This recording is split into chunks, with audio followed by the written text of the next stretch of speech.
Ladies and gentlemen, it's another Monday, and you know what that means. It's time for some more racing here at RCI. Welcome back to the GT3 Masters for round 3. Tonight, we are at the world-famous, to some people, Donington Park. An absolutely incredible 11-turn circuit that captures the eyes of many and has just some absolute stellar corners and engages in some absolute stellar racing, which I'm so looking forward to saying. We have such a good crowd today of racing drivers that will be bringing us action nonetheless. My name is Jack Mays. Joining me in the box is none other than Callum Kerwin for maybe the final time this season. Hopefully not. Maybe. And of course, Ash Bibby is with us. He's not going anywhere. He's giving us the pretty pictures, the sights and sounds of England this evening. Callum, how are you doing today, my friend?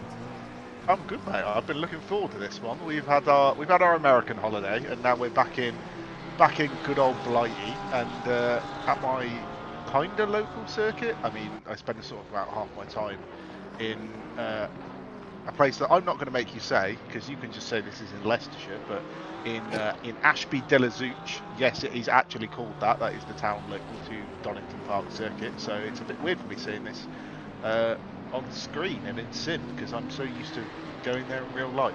I've been to Donington probably, I don't know, upwards of 30 times. Run out of many of the pit garages there, and have many fond memories, including walking around the entire length of the circuit. It's long. And there's some old hairpins, a big old hill that you don't realise until you walk up it and realise how unfit you are. But no, we'll go on board with Kevin Voss, I think, to start a lap. So you want to hug the left-hand side as you come up to the braking board here, run over the green strip, sort of brake just after the green ends, hug the inside of the apex. It is sort of dipped on the inside, so it will hug you round, and then hit all of the sort of inside curves on the way down the Craner curves. Then get yourself straight up, braking as straight a line as possible down into old hairpin, carry as much exit speed and minimum apex speed through there as possible. Also say RIP to the code that always gets immediately deleted. Same theory here for McLean's. You want to straighten yourself up for the braking zone. You use all of the Astro on the left-hand side of the circuit. Now this is probably one of the harder corners because it's blind on the entry, but you brake just before you go over the crest for Coppice, and then get the best run out onto the back straight. We are using the GP, so he's going to go left here, hopefully. If you're using the National, you brake and turn right. Already say goodbye to the tyre bale that's also been deleted, and just try and carry as much speed through there as possible. In real life, there are massive blocks on the inside of that to stop you from corner cutting. It will take your wheel off. Ask me now, I know how. Down into the hairpin, get as good of an exit as possible, and then this final corner can be quite difficult. You don't know what you're doing, but fortunately Kevin does, because it's over a bit of a crest. Hug the inside, wait as long as you can to get on the throttle, run it all the way out wide, and then cut back to the left hand side for the line. And that is a lap of Donington Park that puts Kevin in 12th place, as we've got a few cars exiting the pits, Jack. Yeah, it can be a little bit tricky, as you're basically running, well, you are running through pit exit to get the ideal line for turn one. And if you're not sort of paying attention to Astro mirrors, you could maybe get into a massive accident. But qualifying, people are taking it easy in the race. Hopefully no shenanigans happen. The pit entry and pit exit are just on the circuit. They're just there. You'll see, actually, this is a great representation. If you look to your left, that's the pit entry. It's just on the circuit. Pit exit we're already familiar with. Hopefully we won't see some shenanigans in that, but we are now on board with MO plates. And one thing that's worth mentioning, absolute breaking news for those of you who are a common occurrence is watching an RCI broadcast, especially on Mondays. You see that name that's currently on pole position, and you're very confused because that's Joe Dauber qualifying in a qualifying session. That doesn't happen very often, and it's happening today, and I think I know why. He is massively quick at the moment, and usually he's a Elasta-first kind of guy. And take that back. Martin Lawrence just gone quicker by 12 thousandths of a second. Well, I think we might have a fight on our hands. The Boatley is quick in the dry. The Boatley is quick in the dry. I think, crazy to say because I already know this is true, I think just Martin Lawrence is really, really fast. Yeah, he might just actually be rapid, to be fair to him, which is... His current SimGrid rating in ACC is right about at 7,500. So for those of you who are familiar with SimGrid, that's the highest number I've ever seen, and an absurd rating to have. So he's just very, very fast, very seasoned, and it's very good to see him. But hopefully he'll have maybe a bit more of a busy race this week than last week.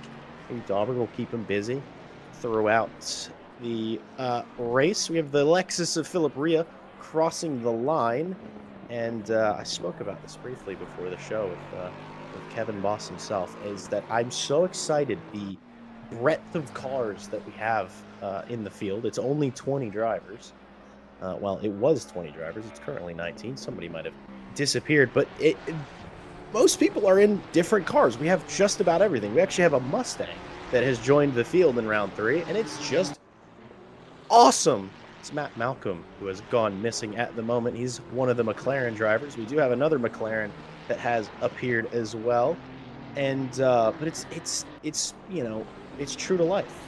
GT racing is all about different makes that are fighting for the same goal. And let's be honest, having a meta car and everybody driving it, that's just boring. You know what I'm excited for, Jack? What are you excited for? The man who is currently just been displaced by Andy Boardman is here. We've got John Dalton. He's living to his team name. He is very nearly on pace. Currently about 7.5 tenths of away from Martin Lawrence and pole.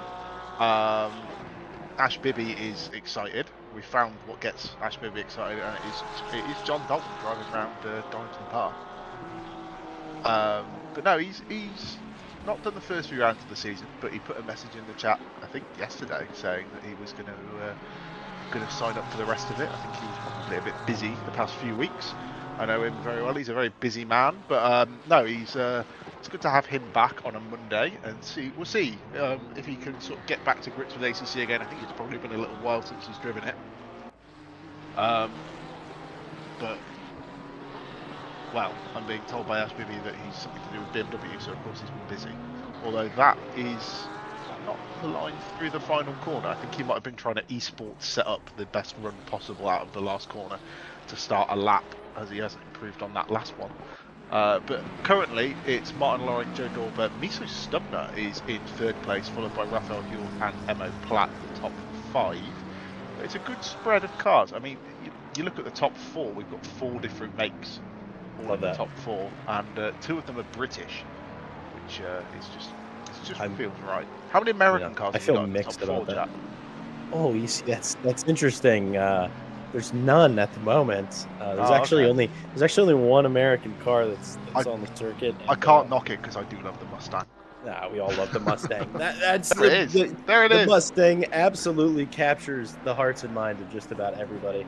Right now we're on board with Alexander Anakin. We were briefly on board with Alexander Anakin. I must say, I hope that he makes it to the green flag. He got disconnected in the formation lap last week, and I really hope we get to see him tearing around the circuit as Mira Raguibi is in the Mustang. He's a new arrival, and, well, he's arriving in style, running a bit wide through Old Hairpin there, and probably still getting to grips with the car, getting to grips with the circuit. Usually when people are joining mid-season like this, it's, well, the first time they've jumped in a car for a while, at least when it comes to ACC, as not a surprise to anybody.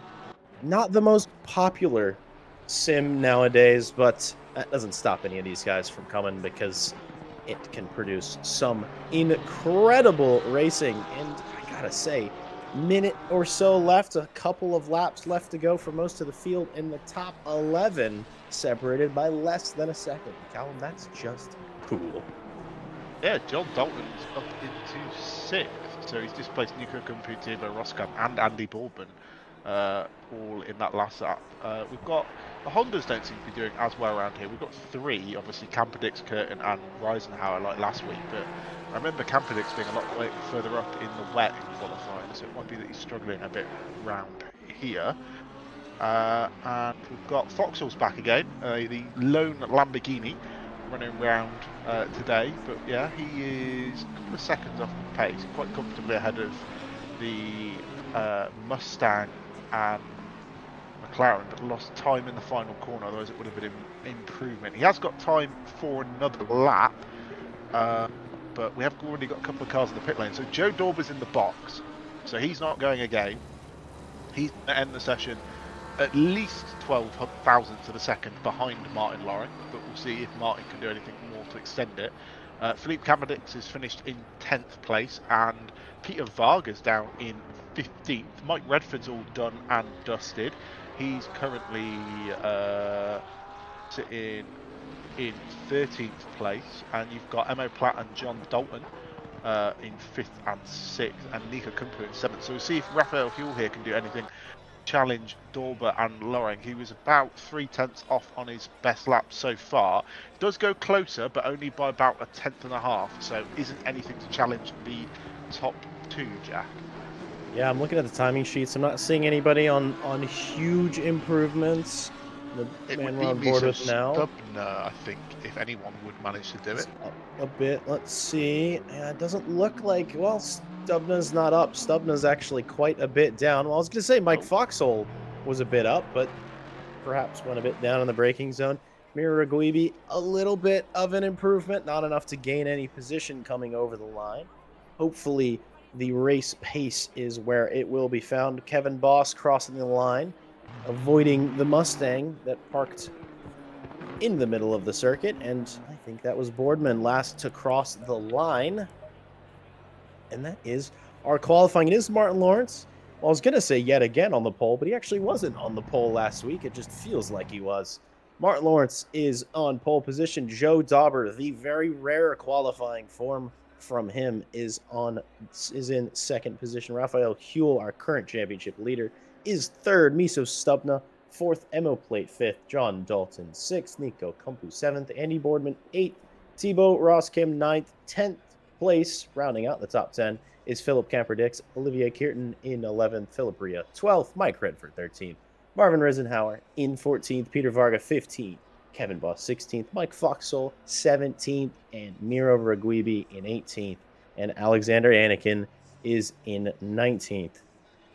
It seems that I got somehow off on my numbers because there's 20 cars that showed up, and I just called the 19th one. Not sure why I went wrong. I went off the timing screen. Shrugs shoulders, it's probably fine.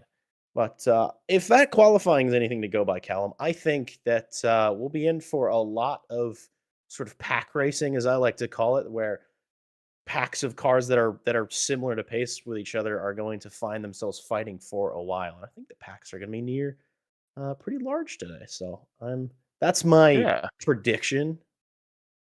I mean, we normally find that on a Monday that sort of they group into sort of fives or sixes in terms of people who are sort of similar on pace. Some people get held up, some people manage to break away into the groups. Obviously, we have got a pit stop halfway through, roughly, where these guys have to take tyres and at least a litre of fuel. So that will sort of add in a bit of strategy. We have, I've just realised the name we were missing because I was looking for it in qualifying, and it's Andrei Bajtek.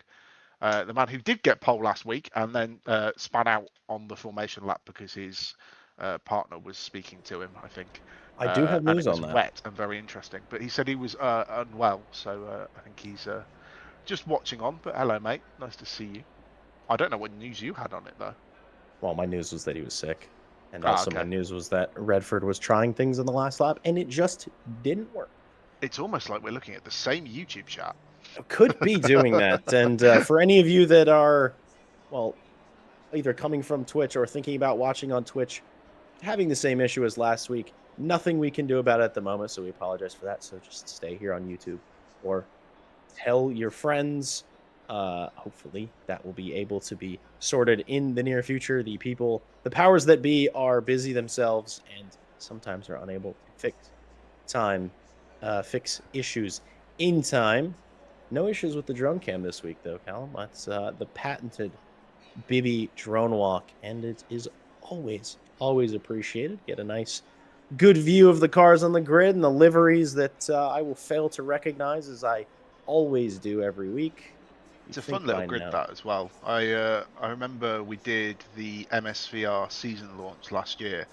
I was there running a GB4 car for it. It was soaking wet, but they had the brand new, at that point, GB3 car out that was running the day before when we were testing, and then on the actual launch day where they do all like the media shots, a bit looking like all fancy and like they're really close racing. They're actually just driving at about 30 miles an hour behind a Land Rover with a camera in it, pointing out the back. But sorry to ruin the illusion for you, but we did a really cool shot of like a car from every series they run on the grid there.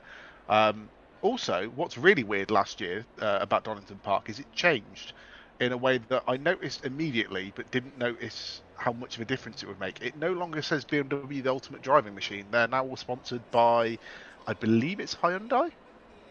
So it's got a big Hyundai like N Performance banner there instead, and they use the Ionic, like the Sport Ionic or something or others. I can't remember exactly which one it is, but yeah, it's weird how much of a difference that makes. It is things you think about. It's something that pokes out to a lot of people when they jump into Sims and they're like, something's not right about the circuit. I've had moments like that for sure, and it's like, oh, it's because that giant sponsor banner is either different or incorrect. And I see what you mean. Every time you do a lap, something's off. It's because you're not staring at a BMW logo. You're ultimately standing at a Hyundai logo. And for anyone who's curious why that isn't correct in ACC, well, ACC is abandon's not the right word. She's getting But it's old. not. She is getting old, and she's not getting updates. I think the last thing that was added was liveries for the 2025. I think GT the thing with ACCC is that it is still a very, very good sim, and that's why we have so many people coming to it. The standard is fantastic. However, they've got other projects that they need to focus on. Obviously, that's what makes them money in terms of as running as a company, and other things that have come out since, i.e. LMU, things like that, which do have their own issues. Do some things in better ways. ACC is very good if you want to do GT3, GT4 racing, but if you want to race a hypercar, you can't do it. So some sims offer different things, and I think it's just probably suffering a little bit from that. However, it is now a consistency. You know what you're going to get with it. It's not going to change, so it does still produce some very good racing, and the physics are fantastic in it. Absolutely. It's just knowing that they're not going to be worked on further is a bit frustrating, because it's such a great game, and it's why we still run a series on it every week. We have our Wednesdays and our Fridays that are coming, but we always have a Monday ACC series. Yeah, and we'll see how much longer that goes. I mean, there's always talks. We've heard some of the drivers even themselves say, I think in interviews, they're like, this might be the last one. Everyone's kind of thinking it, but as long as we still have grids of people that show up in numbers such as this, I can't see it going away anytime soon, but we'll see. We'll see. I don't know, I feel like I want to use one more sort of physics update on GT3s before just putting the nail in the ACC coffin, because I'm just going to say it. I think LMU does GT3 cars better than ACC. I mean, I can't comment on it because I haven't driven it yet, because the sim is still sat there broken. I'm Fix it. debating fixing it very soon, but I forgot I had I have a stag do this weekend that I'm going on, so the money that I was going to pay to get a new sim rig wheel has now gone towards going out and going to a shooting range. Bibby is hoping for it sounds like we need to so he can buy his rig back. Yeah, it sounds like we need to set up a GoFundMe for starving RCI staff members who. Well, if our lovely sponsor Moser would like to give me a full direct drive setup, then I would be a very happy recipient, and I'd make sure I talked about its great product on length on the broadcast like we already do already. But if you're listening, Moser, call me. Yeah, any representatives? Well, I already have their gear, and a new upgrade would be great. Just I don't need a new setup. I'm not asking for too much, but maybe like that new KS Pro wheel that you guys just came out with. Yeah, I'd like that thing's fantastic. That one of those would be great. If any reps listening and think that I talk good, hey, I promise I talk as good as I drive. Medium.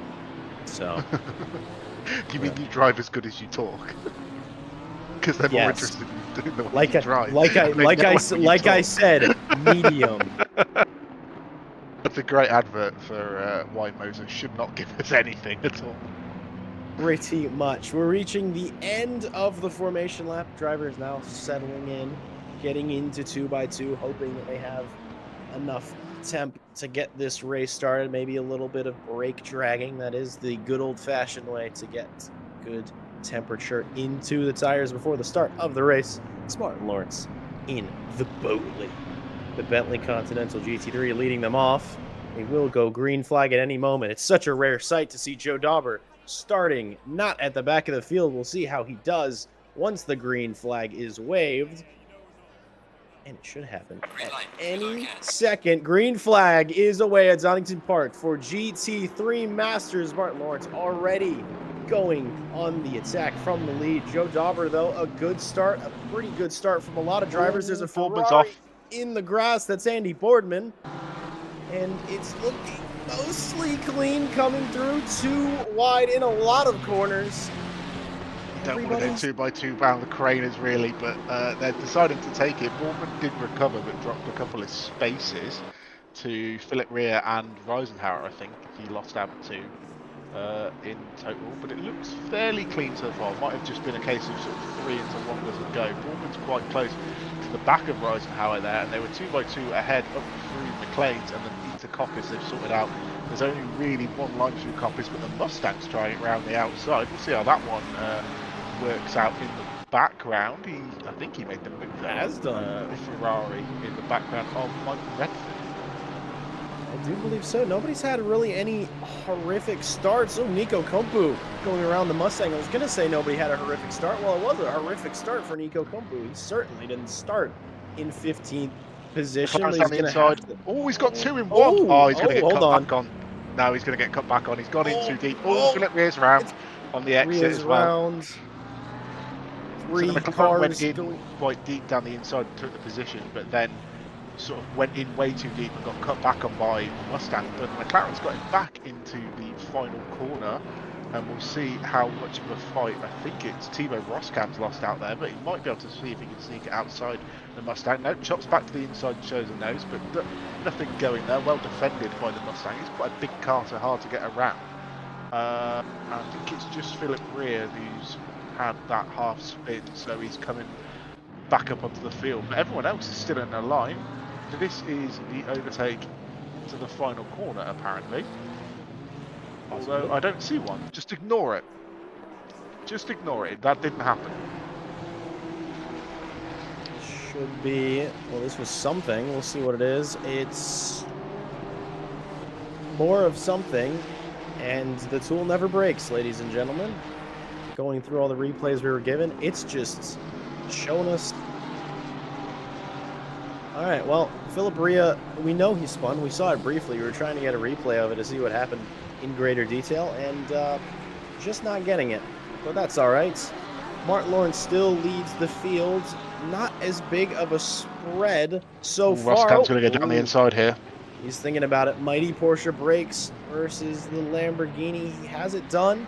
Sort of parks it on the apex a little bit. Very clean, very well done by Thibaut. It's a really hard braking zone to go down the inside of because it's so downhill. You don't realise how steep that hill is. And you sort of brake just after you come over the crest so that you settle the car. It's really difficult to sort of dive it down the inside there and not overshoot the corner and get basically cut back on because it is a complete 180 right-hander.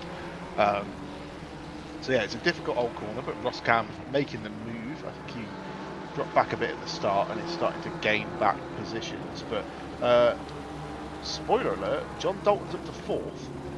So there have been some overtakes that have happened. We just haven't seen them.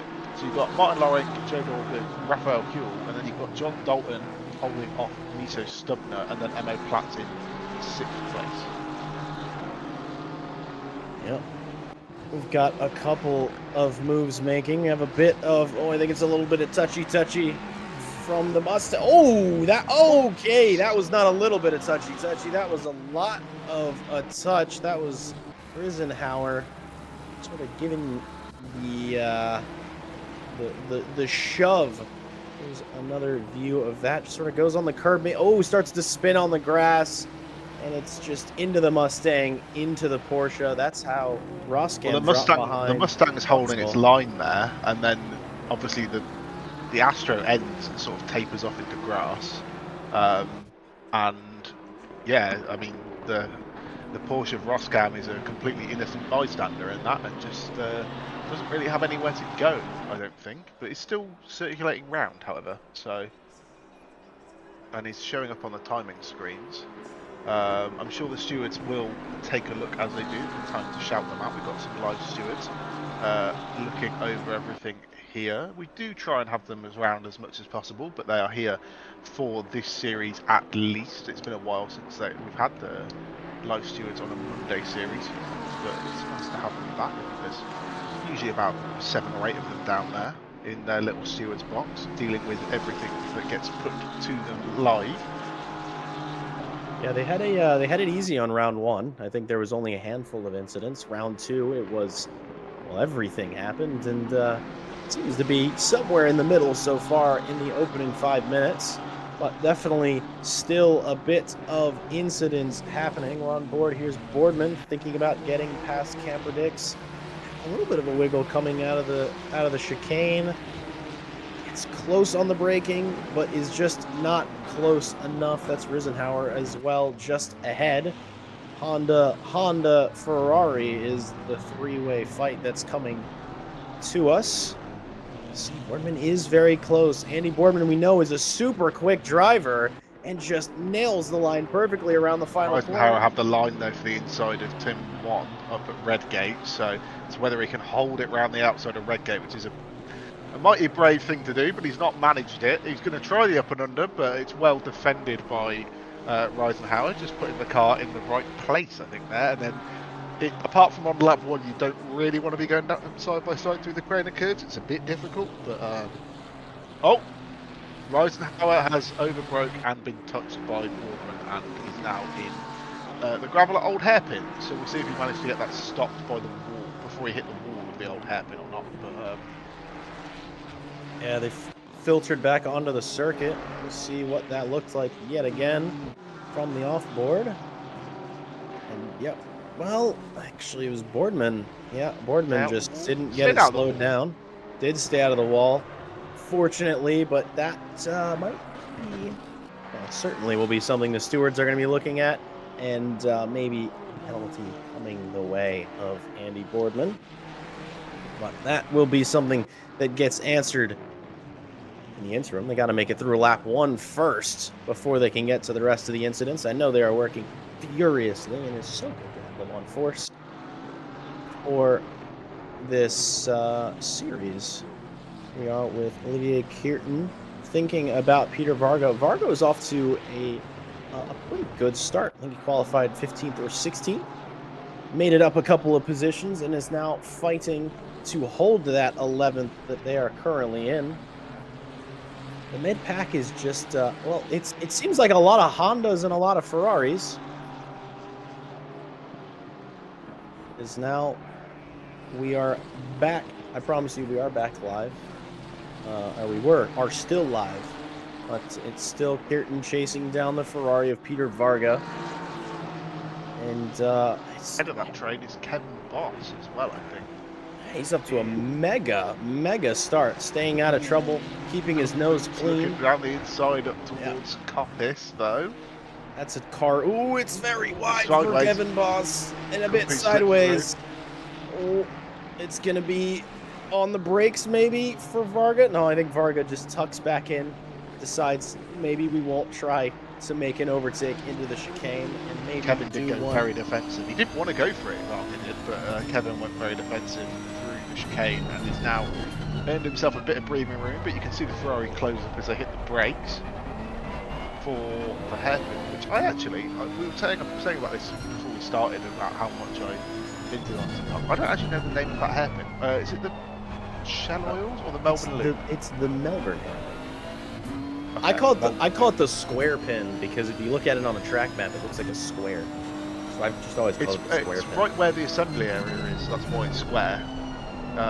Because if you're doing a race on the national circuit, you assemble basically where the McLaren is driving through right now on that bit, and then drive onto the circuit. And if you're doing a race on the GP circuit, you assemble just outside of the sort of second right of the hairpin, effectively on the left hand side. There is a gate and a straight access road that runs through, and it's also where the ambulance sits. See, this is why we all appreciate you having you around, because we wouldn't notice otherwise. I've been to Donington. Fun facts with Callum Kerwin. You're also saying about the pit lane entry being on the racing line. It didn't used to be back in the day, but they had to move it because they used to obviously just run the GP layout before, for when it was F1, and F1 had no pit lane speed limits back then, and it was quicker to drive down the pit lane with the old pit entry. Ooh, that's Andy Boorman down the inside of Risenhour. That's a move he's been threatened for at least 5 minutes or so now, but he's managed to get it done. We'll see if Risenhour manages to get a fight back. But yeah, that little bit of track off to the right there that you just saw is the old pit entry, and it was quicker to drive through there and drive out the pit exit with no pit lane speed limiter on than it was to actually take the final corner, so they had to move in. More fun facts and more racing. It seems Risenhour is not done with Boardman just yet. Boardman certainly carrying a bit of damage on the front end of that Ferrari, but no, he's a quick driver that can overcome just about anything. The packs are beginning to form. I love it. You can just like look at the track back and you're like, all right, there's the front three, there's 4th through 6th. Oh, okay, bit wide through Risenhour. I think we saw that line by Reguibi at some point. I think actually that was in the practice session before it went live, but we were talking about how that is not the line. Ladies and gentlemen, here's Olivier Kirton thinking about it on Varga. Kevin Boss certainly now getting plenty of breathing room. We thought he was the driver under threat, but now Varga's the one looking behind. It's a huge slide for Olivier Kirton and well held. It's the drifty corner. The circuit just falls away from you once you start heading over the apex. It's off camber, and you're already carrying as much speed as you are into there. Very easy to get out of shape. Very, very well held by Olivier Kirton. It's still Lawrence leading. Joe Dauber and Huell are holding on. So I think the race lead is not yet decided. Kirton is sort of sticking their nose in on the exit of the square pin. Certainly not around the outside in the final corner. Maybe going for a switchback. We saw that earlier executed by Boardman. Has the exit though. So it looks like as they come into the braking zone for one, maybe not close enough. Maybe not the top speed that is in the Honda's favor today. But I think there's a move coming. Callum, what do you think? Yeah, I think he's sniffing around the back a little bit. He lost a bit of time through the craners, but he might just be setting himself up for a better run up the hill after Old Hairpin. It's a very, very tricky corner, that, but that's actually the site where Billy, I don't know if you know it, I'm sure you've seen the story, but that's where Billy Munger had his massive accident running up that hill in what used to be British F4 back in the day. But yeah, I think he's going to try and make a move, but it's just where to do it. Obviously, you've got the really good opportunity of the shallow hairpin. You can make a move down the inside into the chicane, but it's quite hard to do. You have to be fully alongside on the way in, because otherwise you just haven't got the right to be there. But it's a difficult one to judge. And then Redgate is the other very, very good overtaking opportunity. But I think that's Peter Varga just holding him up there a little bit through the shallow oil hairpin, and then into the final corner we go. See if Olivier Kirton sets himself up for a bit of a better exit. Ooh. Just shows the nose to the outside, sees if he can try and get a better exit and drive along and get alongside, but he's going to be following behind, I think, for another lap here at least, because it's quite tricky to overtake down the bottom end of the section unless he makes a mistake, Jack. Yeah, it's interesting to see, lap after lap. It's like, oh, it seems like he'd have a better exit. It seems like he'd have a really good chance here. This might be a really good chance for Stubna on the back of Dalton. But yeah, those NSXs sort of seem to be standing still when it comes to straight line speed, at least compared to the Ferrari of Peter Varga. Here now, we're switching from Ferrari v Honda to Porsche v Aston Martin. And I think John Dalton has sort of begun to, well, actually, hold on a moment. What happened to Raphael Huell? He was running in third place last lap. Huell must have had something occur. He's dropped back to 6th. I think it had to have been, it wasn't anything that our tool recognized, so no contact, nothing notable, so it must have been just a large enough mistake that he lost a couple of positions. Kirton yet again trying it on Varga. They both sort of stayed within reach of Kevin Boss. Nico Kumpu, though, is just out of the way. There's Huel into the pits. I think that was a slightly backwards. Yeah, that was Risenhauer, who's sort of perpendicular, maybe going to the pit lane. He's still stationary. Not sure what happened there. Spin on the exit of the final corner. I bet you clip the inside grass. Wonder if there's a little bit of contact. Oh, almost. Oh, so he's slowing down for the pit entry and massively overslowed, and the Ferrari didn't know what he was doing and expected him to gas it off the final corner, and he just didn't go anywhere. That's a really, really unfortunate place to spin, because you basically just have to sit there and wait until the rest of the field goes by till you can safely put it in reverse, go back on the circuit. Oh, they missed their pit box as well. It's just insult to injury at this point. But yeah, not sure what happened to Huel, but he's electing to take his stop now. And Risenhauer... Well, if he's taking his stop now, which is just as the pit window opens, either it's slim chance it's a strategy reason, or I'd say more that he's hit something. But we've got nothing on our tools, so I'm not 100% sure on what's happened there.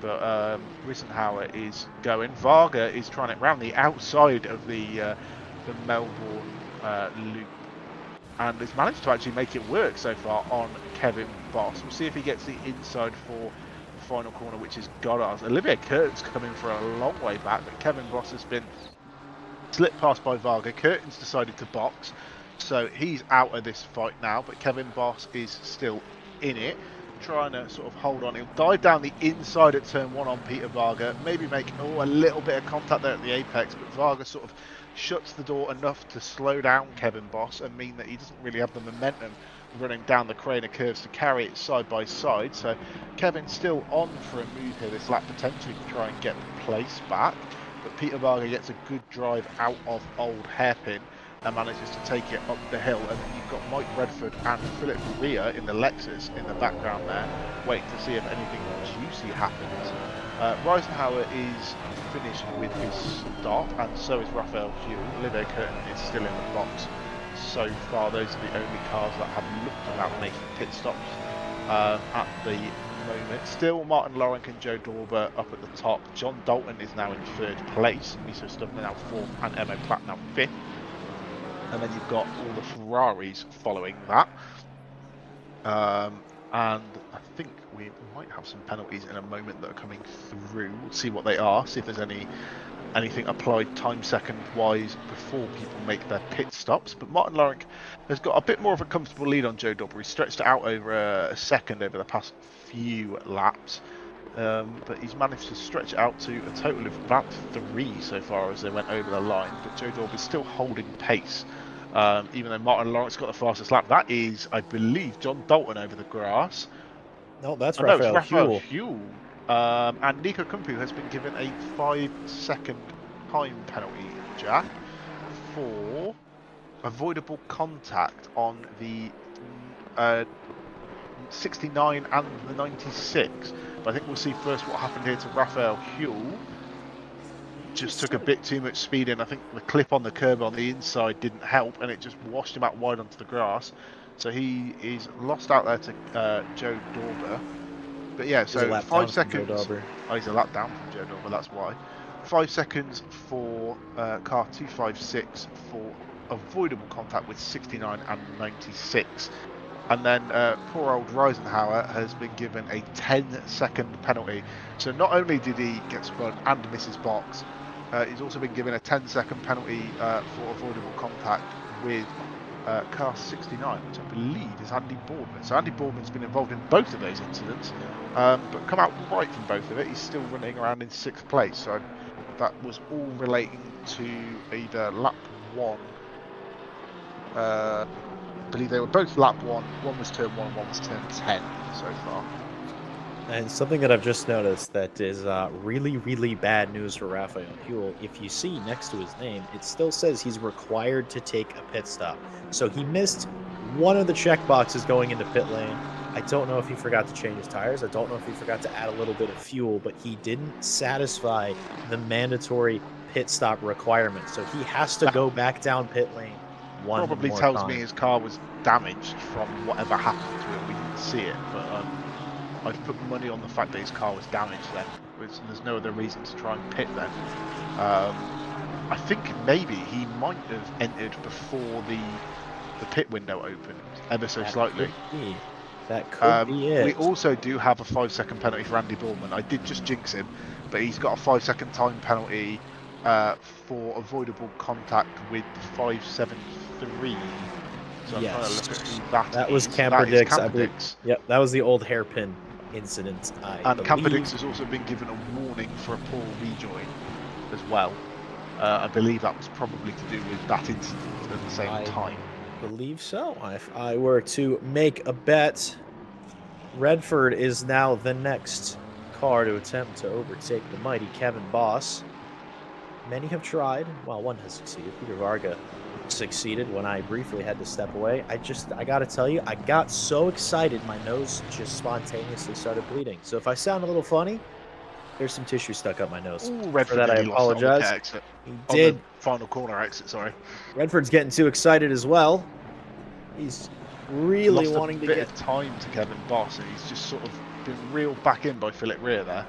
Yeah, he has. Rhea, who was the one driver who sort of lost out the most on the leading lap, coming back at it. There is certainly some pace in that car, and Rhea's doing his best to apply it at the best.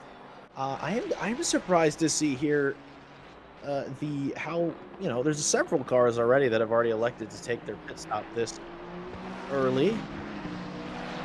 We've sort of become attributed to drivers waiting until at least half distance to really start pitting, and I think there's a little bit of network issues for Philip Rhea. He's maybe jittering around a little bit. Hopefully that won't impact any racing that's here to come. It's always a shame to see a driver get suddenly disconnected from a race, and I could count multiple times that we've been robbed of good fights because of connection issues. We're back to this. Oh yeah, we're back to the Stubna on Dalton. Emma Plate has joined the fight. That's Huell back in the pits. Yeah, he's back in to satisfy his mandatory. Fingers crossed he hit all the right buttons this time and is able to satisfy that. Which that is our championship leader, and that is really going to make it tough, depending on where other drivers finish on his championship fight. We are at the halfway point in the season. Still lots of points to still be doled out, but a tough day so far for Raphael Huell. Yes, that was all over the back of John Dalton. During Kevin. I didn't mean to call it Kevin. Callum, if he's maybe pushing the car a little too hard, I'm seeing it slide a lot. Maybe using up too much of the tire, perhaps. Yeah, I mean, he's not too worried about using it up per se, because you're only doing a 30-minute stint on these, and they will last quite well for that, no matter if you push or not. It's more about overheating the surface temp of the tyre, and that really causes you the problem. Because when you overheat it, then weirdly, the hotter it gets, to a point you have grip, but then if it goes over the optimal temperature, then you start losing grip again. So that might be why he's sort of struggling here a bit. And John Dalton, who was being reeled in, is now making a little bit of pace to get away. Slightly differing lines there through the final corner, with Stubner taking a bit of a later apex to try and get a better run out, straighten up a little bit. I believe I've been told that everything has been posted by the stewards. So there's another penalty for Kumpu. Other than what's been added, apart from the fact that Nico Kumpu has been given a 15-second time penalty. So he's now got a 10 and a 5 for another one for avoidable contact, which was with the 17, I believe, which is Reisenhauer. So they've taken poorly on Nico Kumpu for that incident, which I can't remember off the top of my head.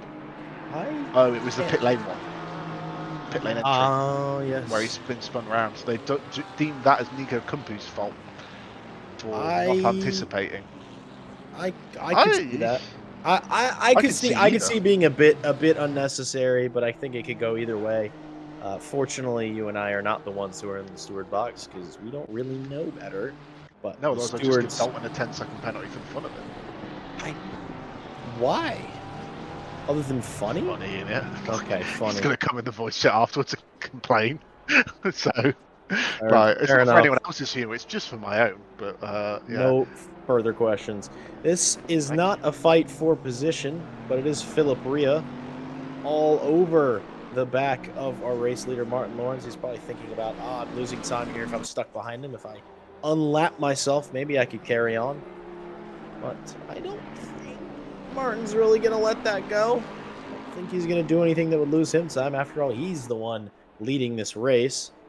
Joe Dauber, though, in the past couple of laps, sort of 10 or so minutes, really dropping off the pace of Lawrence. I did hear from Dauber that the Nissan is quite good on its tires and should maybe last a bit longer, have a bit more pace for longer than the rest of these cars, but maybe not as good as Martin Lawrence in that Bentley.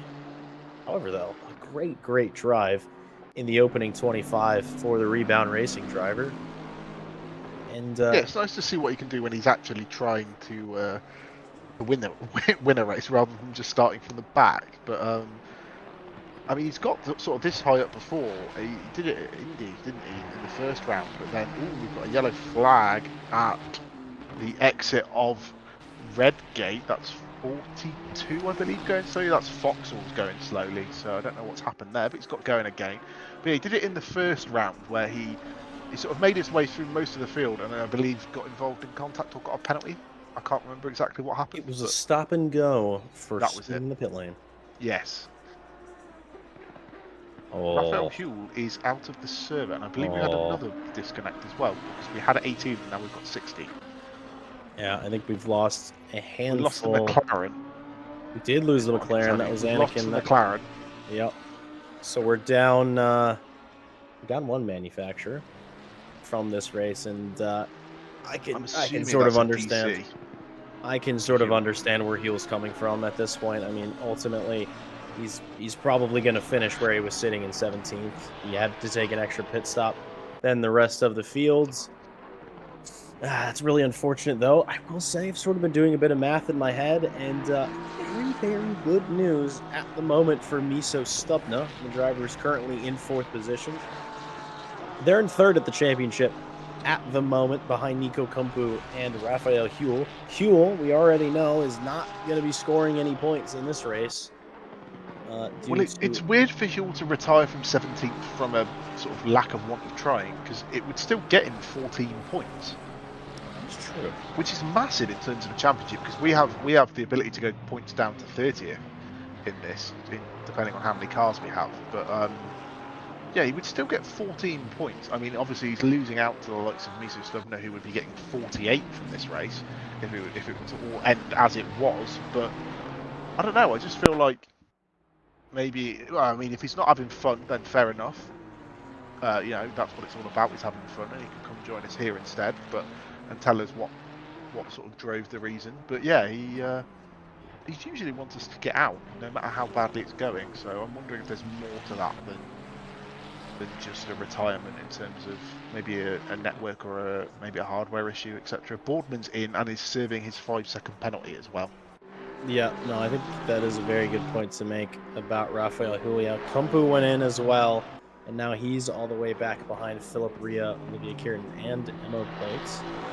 And it's going to be a tough result for them, but Stubna is currently poised to be leading this championship after this race, I believe. As it stands. As it stands, of course. We're just about to breach the halfway point into this race. Literally anything could happen. A meteor could hit the circuit and nobody finishes the race. I don't know.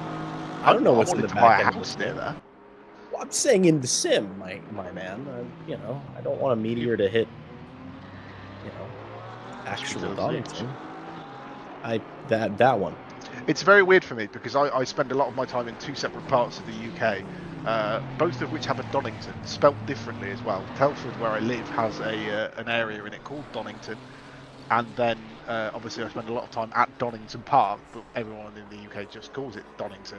So when I tell people that that at my work, for example, in my day job, that I was at Donington racing, they get a bit confused and wonder where the racetrack is in Telford. But yeah, so there's 2 places with 2 very similar names, but I think they are spelt differently. I think one has a double N and one doesn't. Well, I will say enough people misspell this Donington with two N's that I don't think that actually helps the confusion at all. I mean, I misspelled this Donington with two N's a lot of the time. I did it earlier today when I Yeah. was saving stuff for the race to prepare myself. Spelled it wrong. I went back and fixed it, but absolutely did it wrong. So Stubna, though, I'm wondering, is he aware of what's going on? He maybe just saw Rafael Hugh drop off the time, saw the 15 seconds come in for the championship rivals, and suddenly like, you know what? I need this. This is not. I'm not. It's not worth idly sitting by. Found a bit more throttle underneath their foot. It seems to be. I don't think he would have been idly sitting by anyway. Obviously, trying to sniff out the back of this portal for a while, and it might just be that John's struggling a bit more with the tyre wear as we cross over to the half distance point. Kevin Boss is in the pit lane, and Philip Camperdix has been given a drive-through penalty. So that will be for speeding in the pit lane. Possibly, as Lisa Stubner goes into the box. So now is the time, if John Dalton's got any pace in that Porsche, to use it, because Misa Stubner is in the pits. I can confirm that was not a drive-through for speeding in the pit lane. That was a drive-through for track limits. I was trying to find where they were on circuit, and they were nowhere near pit exit. They were actually just getting ready for the hairpin. I think they cut the chicane for the final time and got that drive-through. No worries. It's kind of confusing to tell because we don't get any messages being like, hey, this is this drive-through, this is this drive-through. Fortunately, I think we just have just enough experience in this box to figure these things out. But not enough to get really anything else right. And go, it's not issued by us, it's issued by the game. So it's either for track limits or for speeding in the pit lane. Absolutely. We do know. We know what we know, and we don't know what we don't know. We don't know what we don't know, but we do know that Dauber.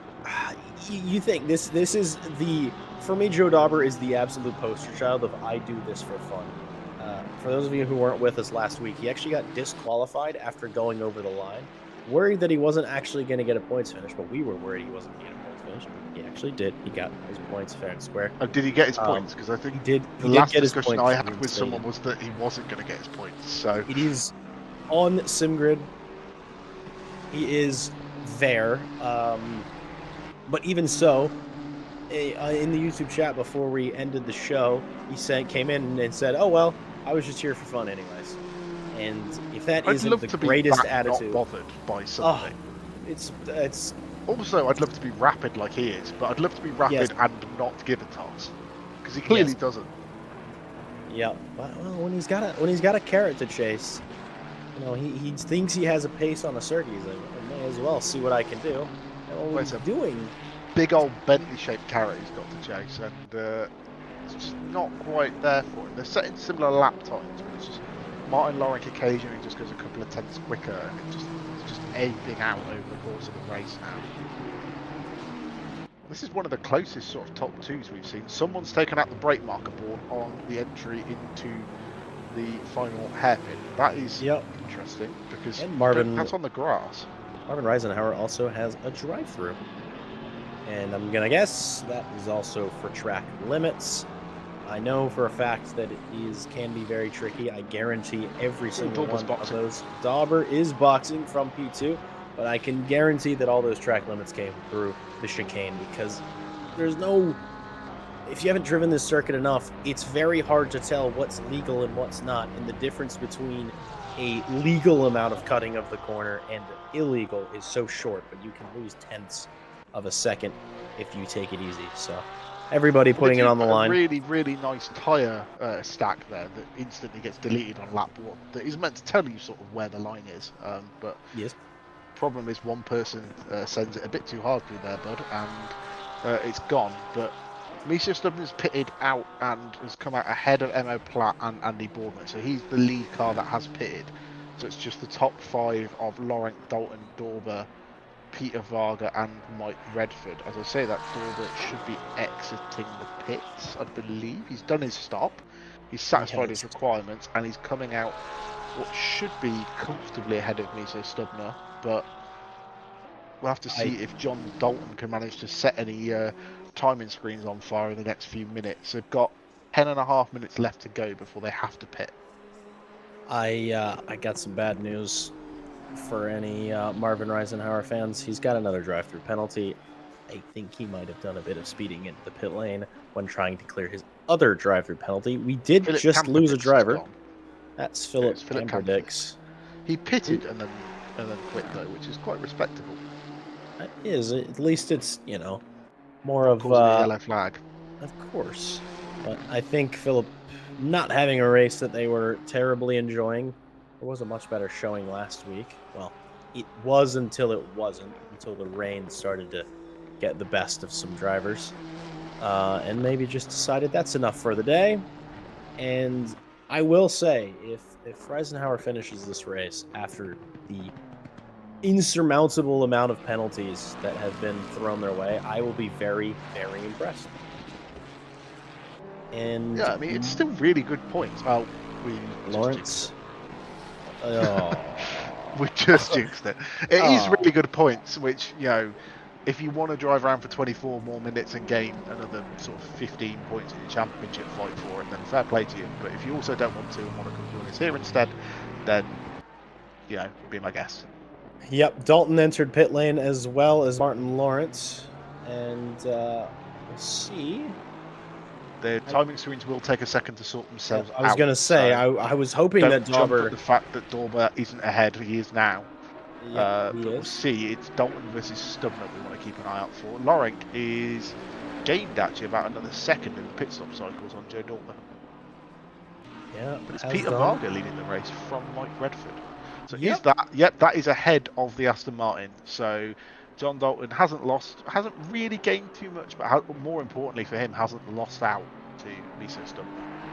Yeah, I think Miso Stubner's plan was to pit in early, get out from behind the Porsche, get a new set of boots on, absolutely slam the throttle down, and be ahead when it came time for Dalton to come in and out again. But it seems that John Dalton, without having to look behind him, didn't end up needing that. Varga's in now. Mike Redford, the latest to lead this race. After all, he does have to take a pit stop, but maybe just soak up the maybe take a screenshot real fast of the leaderboards before pitting in. That's something I would 100% do. I'd say, look, Mom, I led a race today. You don't look at the photo too hard. You were looking at the photo. Well, I wouldn't look at the photo. I would crash while taking it. Yes. So sometimes it's a little hard to hit Windows. A nice photo of you in the lead while going towards the wall at Redgate. Yep, pretty much exactly that. And Varga, we'll see where he sort of feeds out. When drivers spend that amount of time sort of undercutting on a pit stop or overcutting on a pit stop, it's hard to say where he's going to come out. Well, he's going to come out behind Nico Kumpu. And, well, actually, maybe. Possibly. If it updates. Unless he's a lap ahead. I think he's ahead of Nico Kumpu. I think because Olivier Curtin's 40-odd seconds behind Peter Varga, so... Oh, no. Oh, nope. I was right. Nope. I was just saying, because I knew that there were some penalties that hit Kumpu, but I was like, I don't think he should be coming out behind. So this is the race. I was actually about to say this is the race order now that all the pit stops are done. Ignore Mike Redford. Completely forgot that Mike Redford, even though I was just cheering him on. I didn't forget that he existed. Well, you did. I did. But I didn't. We've still got 20 minutes to go. Mike Redford can enjoy leading this race for about another 6 minutes, and then he would have to have boxed by then. And I don't think there's much to gain by staying out any longer other than grabbing more screenshots. I'd be grabbing hundreds at that point. I gotta say, that Ferrari looked very stable over that curve. I mean, we know Nico Kumpu is a very good driver. Very different lines coming into the hairpin. I'm wondering if Philip Ria feels the need to get a bit defensive with Kumpu on the back. Kumpu stepping out, getting in the mirror, saying, hey, I'm here. You should look at me and not where you're going. Two different lines yet again through the final corner. Lexus is so fast in a straight line. It just walks off, doesn't it? Oh, my lord. It is a car that's famous for its straight line speed. I'd say the Lexus and the Mustang are the two that I'm aware of that just are bullets. That's what we've lost. We lost the Mustang. Did lose the Mustang. That was the other car that gone. What are you going to do without your America? Yeah, I noticed it was just, I don't know, it smelled a little bit less like a barbecue on the circuit. It was just because there's one less V8 motor than there was earlier. Have a lovely cup of tea and a rich tea biscuits. Lexus looks so quick through the first and second sector, or most of the second sector, but here comes Kumpu. That's a wobble. It's going to be on the outside. It's probably going to be about even going into the braking zone. I don't think it is. Speed of the Lexus. Oh, the Lexus just is able to get ahead. Inside, but didn't manage it. He tried it. Big bounce there through the exit of the chicane. Will he try it down into the Melbourne loop? No, he stays behind. A little bit of a shake of the front end. Philip Rear gets it turned in really early, so it means he has a really slow minimum apex speed, but does manage to stay ahead of Nico Kumpu. Sort of been blocked there through Melbourne loop into Goddard's. We'll see if Nico Kumpu manages to get a bit of a better exit and challenge towards Redgate.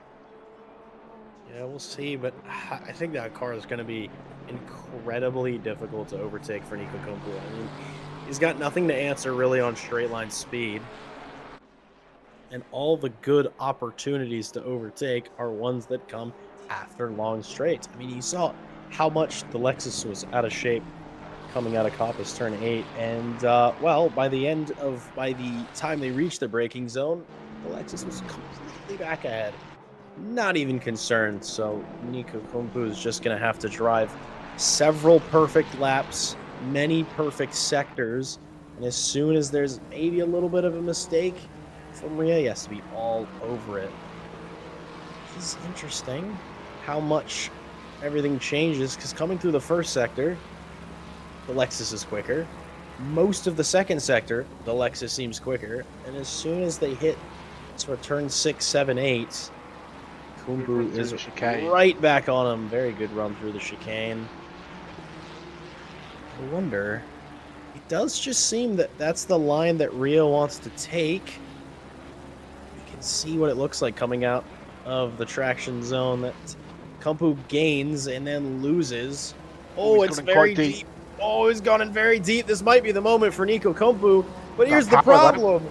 Oh, the power. Oh my. Wow. That's like different class levels of straight line speed. That's crazy. That's like a GT3 car versus an LMP3 car. That's almost unfair.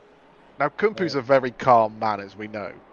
Extremely. I bet he's fuming inside those sim now. Because he is quicker. He is quicker. We're not going to tell anything from in there, Ash, maybe. Can you hear screaming? Do you hear screaming from inside the helmet? I can hear some screaming. I think that's a V8. Is it a V8 or is it a V6? It is a V6. Yep, it's a V6. It's a V6 that they ripped the hybrid system out of.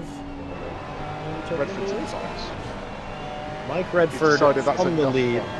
He could have gone for at least one more lap, but he could have. Maybe he ran out of fuel or tires or bravery. Well, also, if you stuff it into the barrier and don't make it back from the pit lane, very true. Mike Redford has asked, will a PB get me ahead of Varga? You know, Focus on driving, man. No. Hey, this is I gotta say this because I completely forgot because I was messaging with Mike Redford yesterday about this habit of his, about him typing while driving. It was Kevin Boss and I doing an endurance race in LMU, and Mike Redford happened to be in the same one. And there was a bit of a... Oh, it's going to be close. Oh, it will be. Oh, I think Varga's going to come out ahead. Just about got it. But Redford's not going to be far behind. Might be able to fight for that later in the race. But there was a menace in our race. Someone was very displeased with any amount of inconvenience and spent basically an hour holding the entire race hostage because everyone at any point thought they were going to get taken out by this car. Mike Redford, while driving and doing a very good job at driving, was in the LMU Discord asking for someone on the dev team to come and kick this guy out of the server. I really like that. That's quite good. It's unbelievable the multitasking talent of that man. And well, as we can see right here, driving, tabbing out, going into YouTube, typing a little message to us, keeping us entertained. And Mike, I'm rooting for you to get past Peter Varga simply because of your ability to multitask. And I think that should give you an extra, like, I don't know, 15 horsepower. I think there should be a skill check. I'm imagining he's not doing it on his computer. He's typing probably in... He is typing on his computer. Is he actually? He's not on... Wow. Yep. I thought he'd be doing it on his phone at least, but fair play to him. No, he's got a keyboard. He's got a keyboard right next to his wheelbase. And just is good at typing, I suppose. And the crazy thing as well... hate-fueled bad-mannered typing that he's done in the past that's sort of got him to that point of learning how good he is.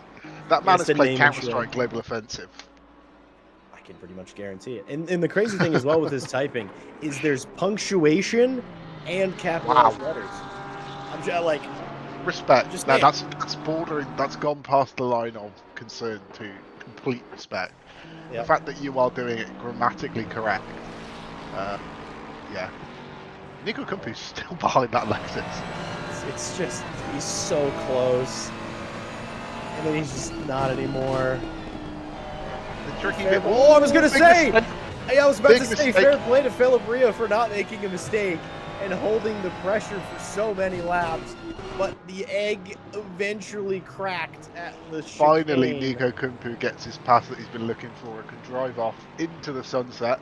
But no, I was going to say at Donington, it's so difficult because if you're in the position where your car can't make a move, it's very difficult to adjust how you drive it to get it any better. Mike Redford's come back saying CSGO ... ew. The fact, I thought he just did it when he was in pit lane, but apparently no, he does it while he's driving around the circuit as well at a speed greater than either of us could manage. Absolutely. Ash Bibby wants a shout out Redford in the YouTube chat, please. If you could direct me at him as well, I'll be even more impressed. Should we just start setting Mike Redford challenge? Actually, if you could give your top 3 favorite things about Ash Bibby as well, that would be appreciated. You'll get lots of screen time on the stream. You're currently getting lots of screen time, so we can see if you have a massive crash. Hold on. Let's say really nice things about his driving. Look at this, just nailing that. Oh, kissing the apex, beautifully running the car as wide as it needs to go. I was about to say, could it run out wider there? Oh, hits the braking. Shut up. I'm being nice. And I'm being a driver coach, all right? No, we're being nice. Yes. I love this. Flashing the lights as well. Oh, I love this. Thank you, Mike, for being such a good sport. I appreciate this. And we are still on board with you, so don't make any mistakes. And here's the thing, probably typing. Right now. Oh, do you type? Are you capable of typing like mid-corner? I assume you sort of probably. I hope he's not, because he's got gears to pull, but...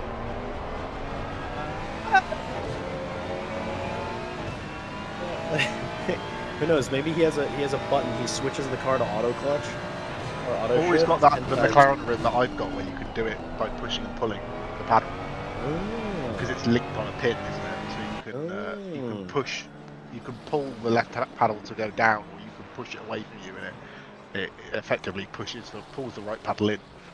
Or he drives one-handed. I've never tried doing it before because I'm not that talented. It's also weird muscle memory because you're used to sort of pulling and sort of getting a finger behind and pushing out. I can imagine it would be a bit strange. Here's Martin Lawrence, who's, well, he's sitting pretty comfy. You know, he had a bit more company today than he did last week, but check Jesus in the boat. He's so stubborn that hasn't really closed in on John Dalton after the pit stop. Still 1.6 behind. You know, I'm wondering if maybe took a bit of too much out of the tire, maybe overheated him just a tad, pushing to Mike Redford just said PB exclamation mark. Oh my lord. Does that mean he got a PB when he was weaving down? Oh, that's Philip Rhea slow. Possibly. Oh, that is very slow from Philip Rhea. And we were seeing something's wrong. I think Rhea had an issue. Redford's got past. Yep. no contact that Still does. created That that car's incident. carrying on though. Yep, he's dropped, though, 2 positions. Varga now up to 9th, Mike Redford up to 10th. I wonder if maybe it was sort of a self-spin like we saw at the beginning of the race, maybe something similar. Do know that car's quick, so, like, if you're, maybe brace, just for an angry, very fast Lexus to be hounding you in the next 10 minutes at least. It seems like there's sort of been more than one. There's been a handful of self-spins incidents that just sort of happen, and Nico Kumpu, we're now not there to he's see it. free of Philip Ritter. It's close Whew. to the back of the NSX.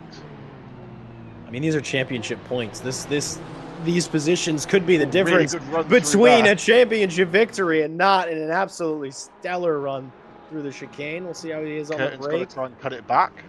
Very good. Sort of. He doesn't leave it on the apex as long as I thought he did. Tries to run it all the way out. Gets on the power early. Curtin lets it to the outside, so he's going to try and get a run towards Redgate if he can. Nico Kumpu has to go tight line in the final corner of Goddard's, but I don't think Curtin's going to quite get the run, Jack. Yeah, I don't think the NSX, unlike the Lexus RCF, has any amount of straight line speed compared to the Ferrari. So, good move and good news for Nico Kumpu.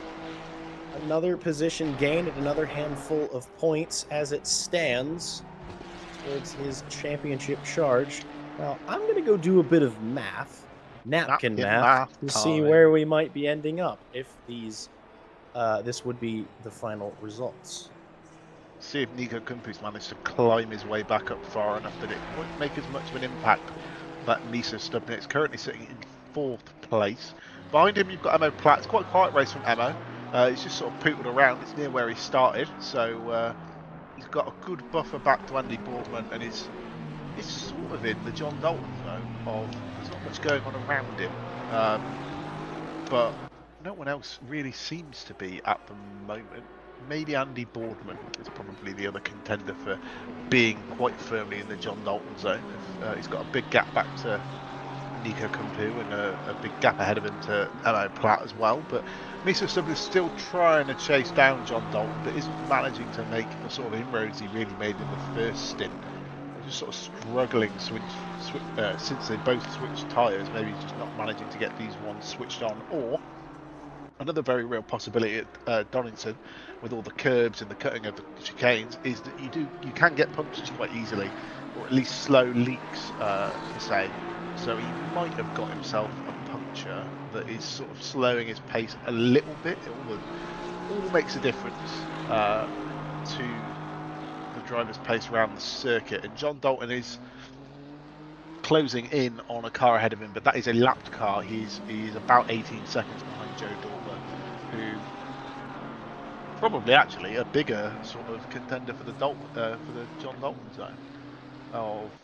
He's about 7 seconds off the lead now. He's just slowly been losing a tenth or so every so often to Martin Lorick, who is sort of took the lead in qualifying and never really looked back in the Bentley. Got a very clean run into turn 1 at the start of the race and just sort of checked out since. Sorry for the awful pun relating to his nationality, but there you go. That's what you've got. Deal with it. I liked it, and my maths are complete. So as it stands, remember we get 3 points for the fastest lap as well. Well, fortunately, I didn't have to deal with that because Martin Lawrence has that, and I think has had that and will have that since probably about lap 1. But as it stands at the end of this round, Miso Stubner will take the lead in this championship by 2 points. There's an 11-second points delta between 4th place and 7th place, and Miso Stubner is 9 points behind Kumpu in the championship. We're on board with the GTR. The fastest lap, actually. Could Not that I think he's going to get it ahead of Martin Lorick, but he could do with it. Let's see. If Kumpu can find 7/10 on his personal best, I don't think that's happening. that would be not on old tyres at the end of the stint. I think it would be quite impressive when he managed it. And what I want to know is how far Martin Lawrence managed to win his way at the championship standings with 2 wins if he wins this round. You know, I will work on that. I'm just sending you away to do my job. This is maths. I actually think this might jump him maybe to 3rd. I'm not going to do the full math on it. It's hard because then I'd have to do the math for the top 8 drivers, and that's too much, man. We have an incident apparently that is being worked on by the stewards. I've just been notified in our chat that they are looking at something, and we'll post it when it's relevant. So I don't know exactly what it is. That is John Dalton, ahead of Mike Foxall, and Foxall just doesn't go anywhere off the exit of the corner. Yeah. So that might. I'm going it to depends assume on how they look at it. I'm going to assume that's going to end up being a penalty. Excuse me, going Dalton's way. I couldn't really see a. So this could be big news for Miso Stubner in his championship fight. Could be big news. The smallest penalty they have is 5 seconds that they can give. But Foxall just doesn't go. Oh, he has a twitch, and then he does have a twitch, but then also doesn't correct it. So you'd think if he had, I think Foxall might have not had control of the car.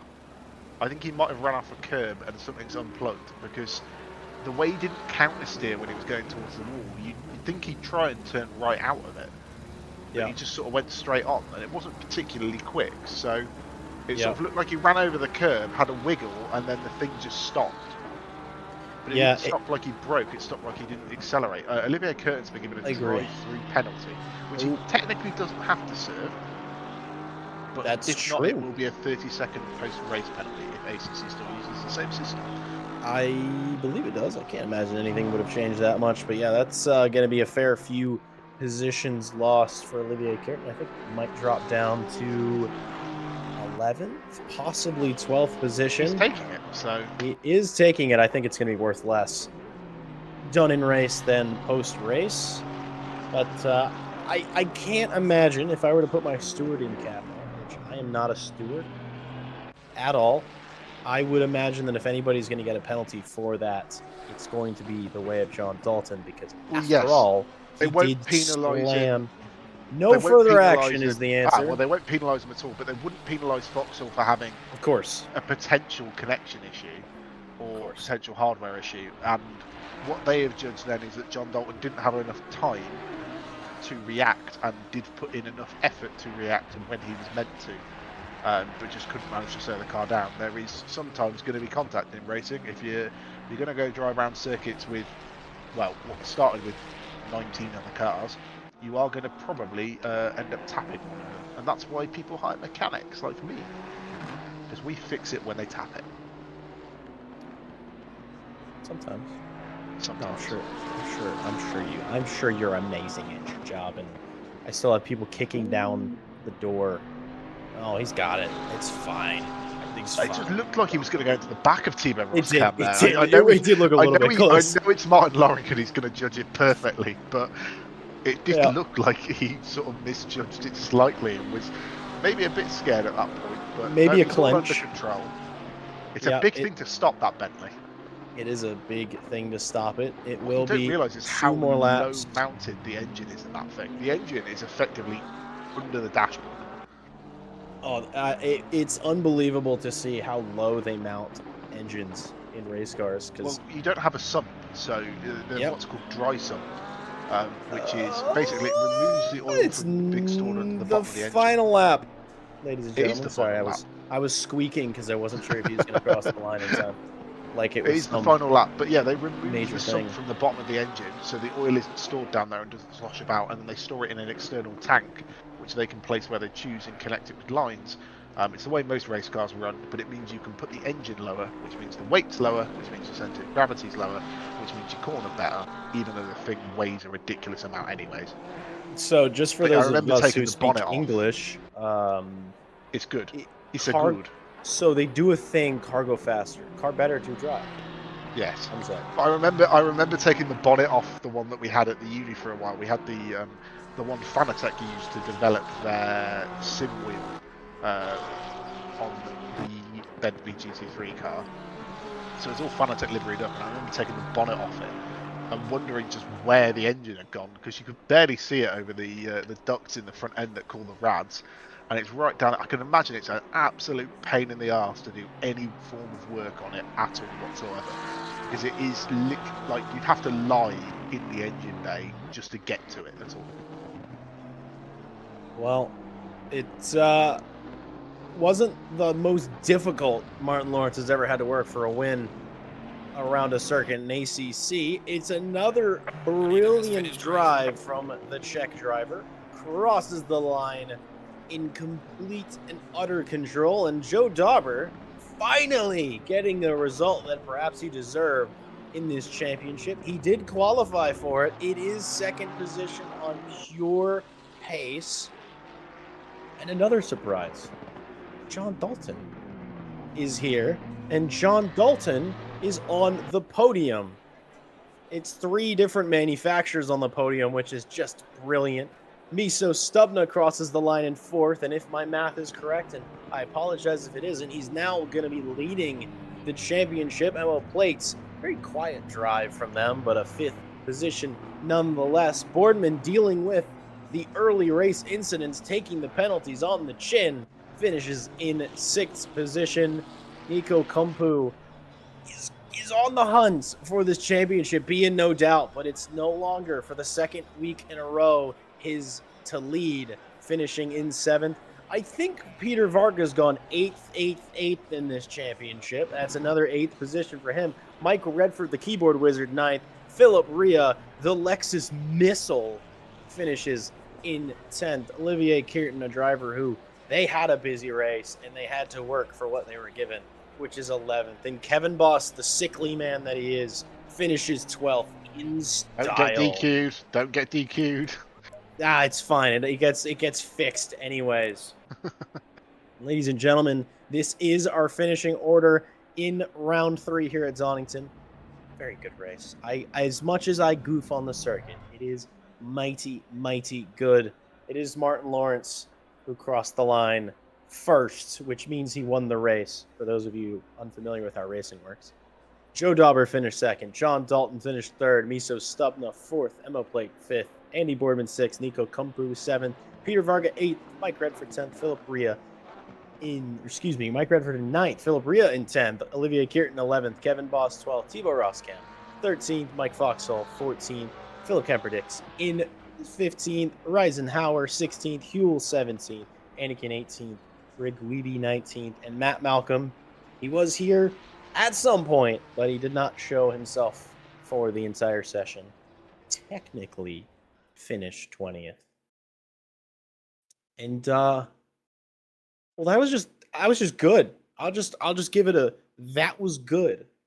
Callum, I don't know solid if you race, have anything. that, I think. No, it was a very solid race, I think, in terms of action and stuff like that. It was classic Donington, where it's very difficult to overtake.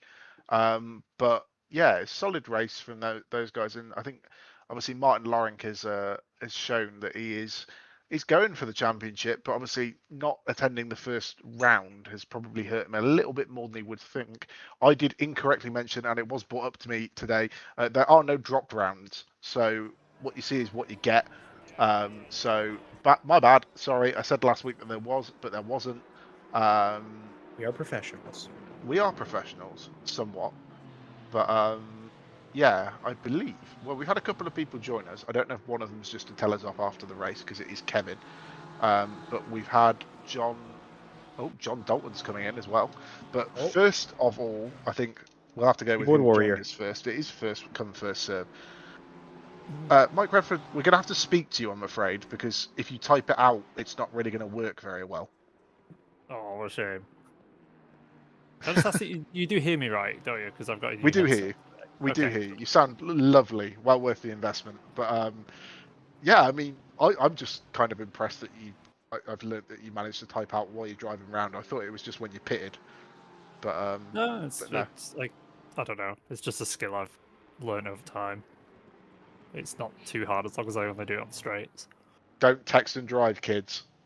That does answer the question. That is not as condoning it. But if you're Mike Redford, you can. Please, can you guys compliment my driving on the broadcast more often? Just because I have video evidence of this, but I went 0.8 of a second quicker on that particular Wow. lap. Yes. Was that the lap you were also weaving down the straight on?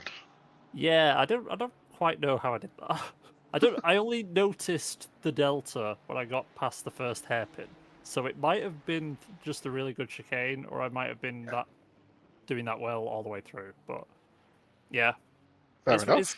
it's slightly annoying because the pace I had today was probably as good as I've ever had at Donington, but the bar of the group that people with everyone ahead of me, I think, we've raced against for years now, and everyone's just got a bit better.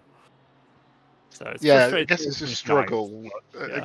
with this game, especially. Everyone has sort of learnt it now, and it's very difficult to make more progress up the field. But no, it was I think a solid race for you. I think there was a couple of tricky Yeah, points in there, but I lost a how did you bit on find my Donington temperature.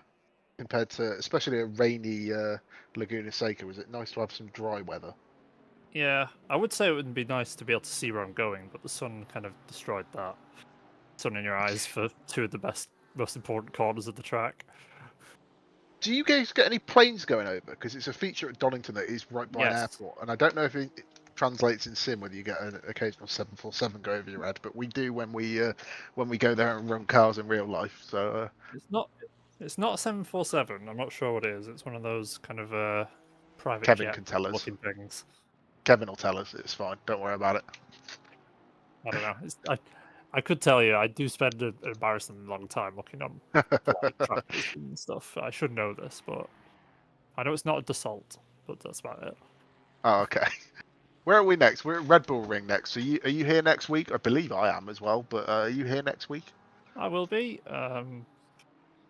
very up and down with that track. Last time I remember driving the Ferrari there was an endurance where the Ferrari was the only car that would burst its tyres if you tried to double stint it. So good thing Fun. it's only a 1 hour race. Yeah, I mean, obviously that is actually worth talking about. That is the last 1 hour race. So we're going to 1.5 for the Nürburgring and then Bathurst. How are you feeling about 45-minute stints? Will it change much at all? Changed my fuel calculations really, but I don't know. We'll Well, see. Depends on. I don't know really. My strategy for the start of the season was to pit early, but that's kind of swapped now because I found out that because of the mandatory tyre change, I get swamped by the leaders, and then you just lose too much time. So, see how the longer format affects that. Hopefully, there's a bit of weather in there as well. that's Kevin's problem, but I think we might get to Kevin later. Yeah, But we can ask Jack, him.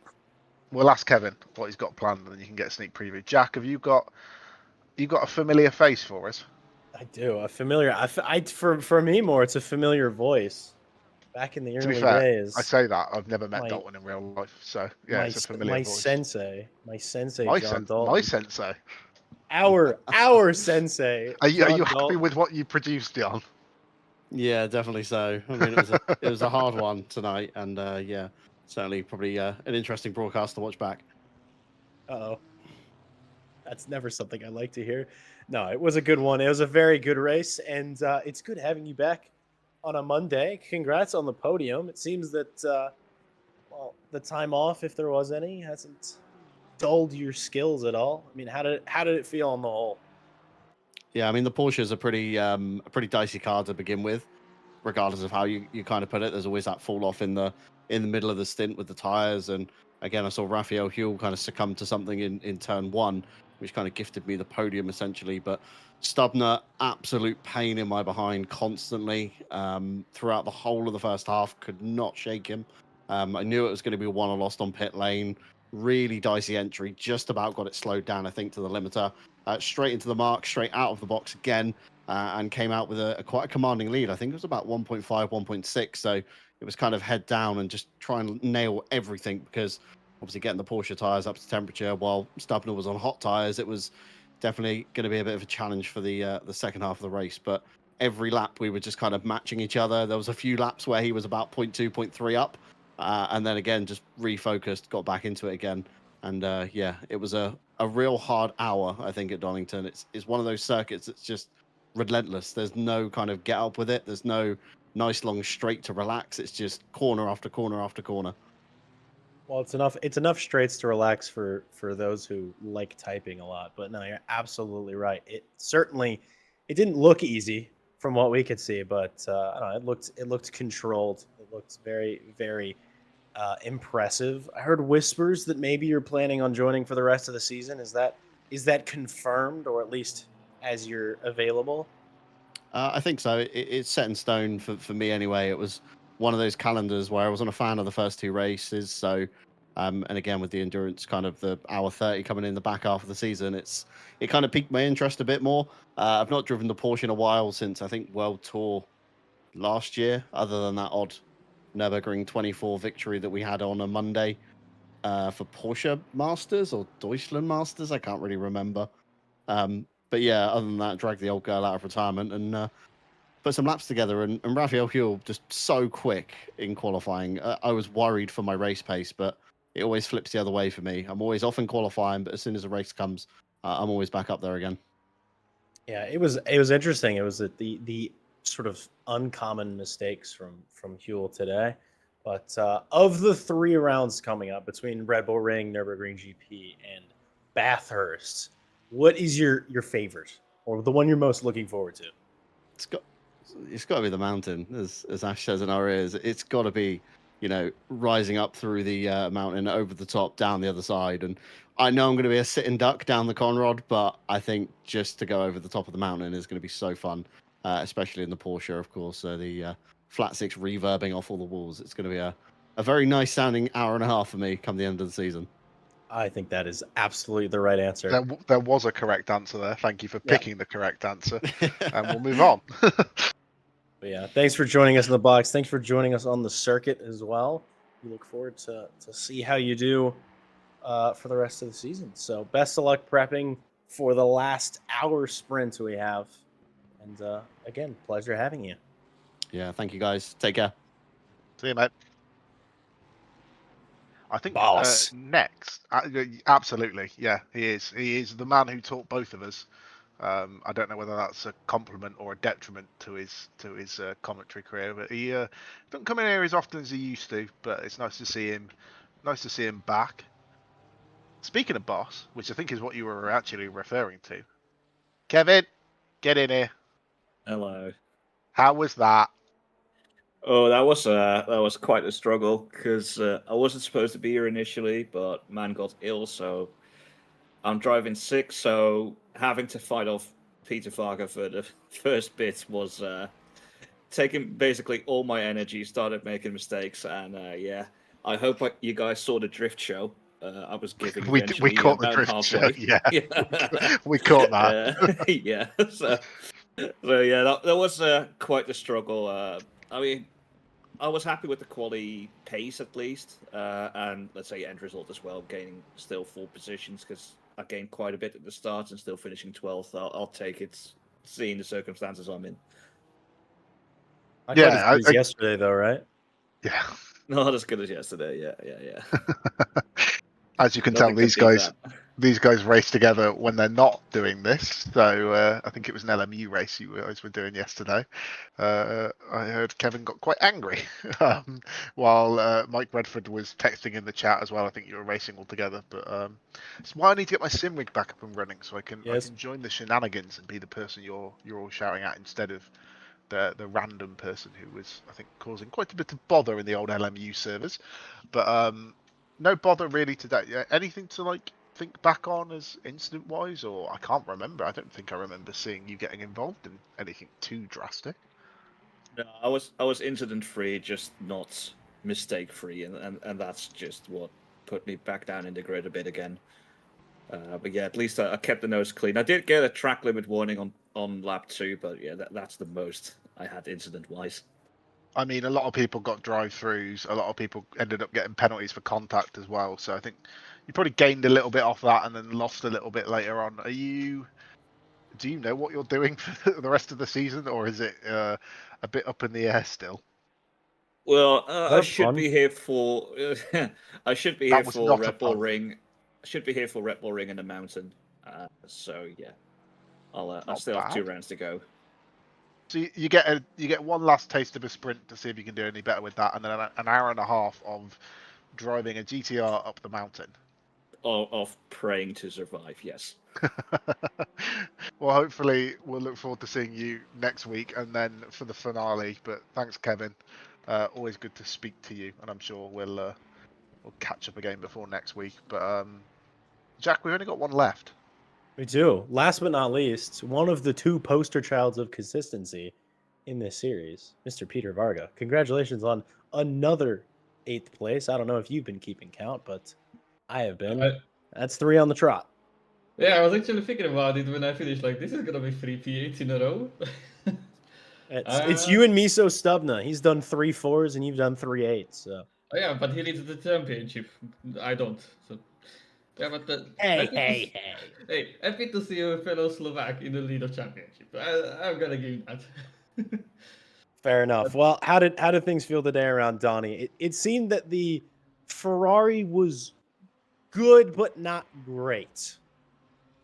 To be fair, I was kinda questioning that in the qualifying. Still qualified, where did I even qualify? 15? Oh, just, wait. Yeah, somewhere in 15. I was like, okay, I guess we are gonna go about this the same way as race 1, just to drive and see what everyone else is up to. And people have been up to various things today. So yeah, I just collected what they left. Yeah, no, and that seemed to be the way to go. I mean, the drivers that kept their nose clean seemed to just not really have to work as hard as some others to get a good result. So, are you still hanging with us for the rest of the season? Are you around for the shenanigans still yet to have? Of course. Why would I leave? I mean, this is shaping up to be one of my greatest seasons I ever did. So hell, I'm gonna stay. I love it. That's the spirit. Well, thank you for joining us again in the box, and of course on the circuit. Best of luck prepping for next week. And yeah, we very much look forward to having you on circuit again. Oh yeah, Kevin, I'm looking forward to seeing the GTR again in the mirrors. I'll relay the information. I'll make sure he knows. Crash talk. We're not done, Jack. We've got a done. latecomer. He's Oh. not usually late. Usually he's early because he's finished before everyone else. But Martin Lawrence, hello. Hi. How was that? Were you a bit lonely out the front? Yes, but I I was really not satisfied with today's race because I was, for some reason, I don't know, maybe it's because I didn't drive Donington for a long time, but the car was extremely unsettling. It was non-stop sliding, but like in the moments, like I get it when I brake too late, so I like pull the handbrake sort of. That's fine. Or if I like go on the throttle too early, that's also fine. But entering the corners sideways already, like a WRC car, I'm not used to that. I don't know why. Something was odd on the setup, I guess. Ladies and gents, that is the standard. Pole, fastest lap, and a race win by 8 seconds, and you're still not happy. No. Really, I was not happy. Like for I don't know, 60% of the race, I was not happy with the car. Well, it's a struggle to drive. He's got a weakness, guys. Go for him. But I mean, I'm sure it's something you'll manage to sort out with a bit of setup work for Red Bull Ring coming up next. But Oh, I hate mean, Red Bull Ring. I imagine it's not quite a circuit that suits the Bentley very well. It's not bad, definitely. It's great for the endurance. The Bentley is great there because it can really keep up the tires nice. But if I could choose another car for the track, I would pick the Aston. Only issue is when you confront a GTR, you are completely like not defenseless, yes, but attackless. It's just every possible corner you need some kind of like a pull. The GTR just runs away. Yeah, So it's you can't going to really be a overthink it. struggle. We'll see if Yes. Dorber manages to sort of get that little bit closer that he needs. Now he's actually, well, I don't know if he's going to try again at the Red Bull Ring, but he said this one he wanted to try at and see how close he could get. But I think he put you under a bit more pressure today than maybe Laguna Seca did. But Laguna Seca put everyone under pressure because of how Oh, damn yeah. wet it was. But Yeah, it was wet. Yeah, it was a lot of water. It was fun though. but no, well, congrats. That's another race win to tick off, and we'll Thank you. I guess we'll see you at the Red Bull Ring. See if you can make it Oh, 3 out definitely. of 3. I Cheers, will mate. definitely Lovely try. to speak to you, and Jack. That is everyone. We have My actually pleasure as got through always. everyone now. No worries, mate. See you soon. Okay, We see have you, got through boys. everyone, and you've forgotten something. I have. Yeah, we do it every I'm week. embarrassed. Hey, this time though, we all forgot. It's not We all just forgot. me. I didn't even text you reminding you. Yep. And for those of you who are very familiar with what we do here, you'll probably know what I'm getting ready to do. It's I completely forgot to thank our partners. I heard Callum say the word setup and immediately went, "Oh, Coach did. Oh no." Whoops. So Sorry, Kevin. sorry, everyone. Why are you punching the Kevin? Because Kevin would be the one to tell you off and not really the That's partners. true. Everyone would be the one to tell me off, and please continue to do that because I should know better at this point. So before I give a championship update before we go, because I was excited about doing that, I will do thank the people that help us do what we do here at RCI, which is our partners. And I'll start off with the one that I almost always start off with, which is Ready Set Sim. Because if you're in the business of building a new sim rig, check out Ready Set Sim and their RSS Sim Builder. Build the rig of your dreams or your budget on their website. All their information is down below, along with all of our partners. Everybody's down there, and we love them very much. And setups.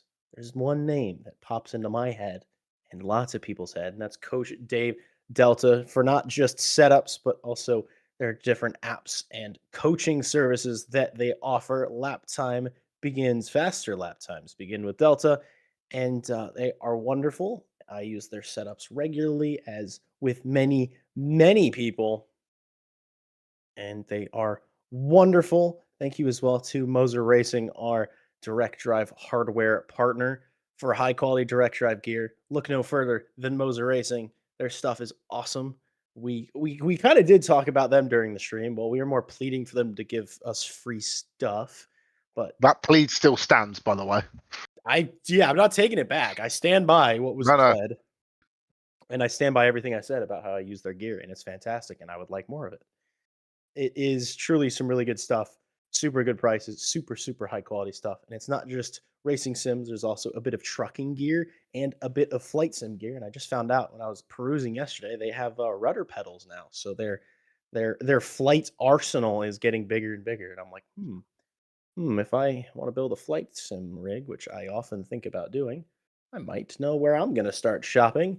So thank you to Moser Racing as well. Also, special thank you to Green Man Gaming. If you're looking to increase your Steam Steam game library, look no further than Green Man Gaming. They give exciting and huge savings on PC games, including brand new releases. They're wonderful. I was literally perusing it earlier this afternoon. I like deals. So do all of you. Check out Green Man Gaming. And also, deals wise, if you're looking for a deal, we got a special deal with Pimax, our virtual reality partner. We have a special discount code in the link below. So if you're looking to get some of the most high quality, some of the clearest and highest resolution headsets on the market, look no further than Pimax. They are wonderful. They are great. And I want one pretty badly because I love some VR, and I love it when it looks pretty. And final special thank you to Motorsport UK for having us as a recommended esports community, and thank you to them for giving a cool deal for people who want to get started on iRacing, because I got a year of iRacing and a Formula 4 car for like 30 quid. Pretty cool. So if you're interested in that, check them out and check out all of our partners. And that has satisfied the obligation, and hopefully I won't get an angry phone call from a certain Lee-based person. And I imagine he's in bed right now. I don't know exactly what time it is, wherever the hell he is, but he's either in America or Japan. So it's somewhere, I believe it's Japan, and it's probably about, I don't know, 6 a.m. Maybe he's getting up. I don't know. But hopefully I won't be hanged or anything like that. But I will give one final update on the standings because the provisional results have been posted and I couldn't help but look at them and couldn't help prove how good my napkin math was. And it was pretty good because leading the standings going into round 4, provisionally, of course, there may be some post race penalties that may switch things up. Maybe. It's Miso Stubna. He is leading by 2 points over Nico Kumpu, and Martin Lawrence has come through the field and is currently sitting in third. 144 for Miso Stubna, 142 for Nico Kumpu, and 136 for Martin Lawrence. And Andy Boardman has jumped up to fourth, and he is tied with Raphael Huell in fifth. 130 points apiece for them. So the championship fight, very, very much on going into round 4. Not just one driver, not just 2 drivers, but 5 and maybe 6 if Joe Dauber keeps it up on his results as well. Very, very, very good work from a lot of drivers, and I'm looking forward to a very tight championship fight. That is all to come. And Callum, I always ask, any final words of wisdom? I mean, I'm just sorry I can't be here for the endurance rounds at this rate. I looked at my calendar and I believe I'm on for next week. So I mean, it'd be interesting with the Red Bull Ring. A lot of straights, a lot of high-speed corners. Very different to Donington Park, but I don't know. It'll be an interesting battle to see if the Bentley manages to sort out its setup issues compared to the Nissans. See if anyone else, maybe some of the Ferraris, can get a bit closer to the front. But no, a good classic Donington race for this evening, and I very much enjoyed it. I enjoyed it well, and I enjoyed having all of you joining us. And always, it's worth saying, and never overstated how much appreciation there is towards the drivers, because if they didn't drive, we wouldn't have anything to talk about, and then it would just be that nothing would happen ultimately. So thank you You to the get us drivers. waffling for an hour and 20 minutes. Nobody wants that. Nobody's going to broadcast that. Maybe. RCI podcast coming soon. I'd do that. A dumpster near you. I would also do that. But that will be the end of our show here, folks. I've been Jack Mays, joined by Callum Kerwin in the box. And Ash Baby, of course, gave us all the prettiness, all the eargasms, everything that was good about this broadcast was due to Ash Baby, mostly. Thank you so much for joining us here today. And if you're interested in anything we do here on RCI, obviously, subscribe to us on YouTube, join us on Twitch, join the Discord, hang out with us, check us out on SimGrid. I know we have some events in the pipeline, and those will be coming soon. And if you're interested in joining the commentary or steward teams, check out the vacancies, the staff vacancies channel. All the stuff is in there. No experience required, all that good stuff. Just have fun. That's what we're all here to do. And yeah, that's my final note for the day. Take life a little bit less seriously, just a little bit. Have a little bit more fun. Call your mom. Tell her that you love her and that you miss her, the meals that she would cook for you when you were a child. Have a wonderful rest of your night, and we look forward to seeing you soon. You ready? 3, 2, 1, go. Get behind the wheel, let's go. Grip the road, feel the flow. Thunder roaring, steel alive. Live this dream and drive. Tires burning with gasoline. Push the limits, chasing green. One shot, don't slow. Go on, we'll take control. Engines scream alive tonight. Blazing past the red line. Outrun the night, won't lose this fight. Follow the road, red line.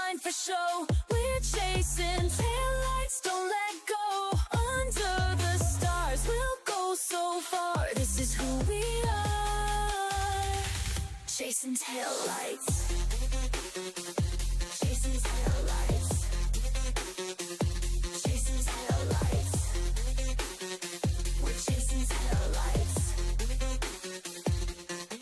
The miles they fade, but they don't die. Faster now, they always fly by. Sweat and gears, hearts in sync. On the edge, on the brink. Clock ticks down, stakes are high. One mistake, we kiss us goodbye. Don't slow down, we're not done. Finish line for the strong ones. Engines scream alive tonight.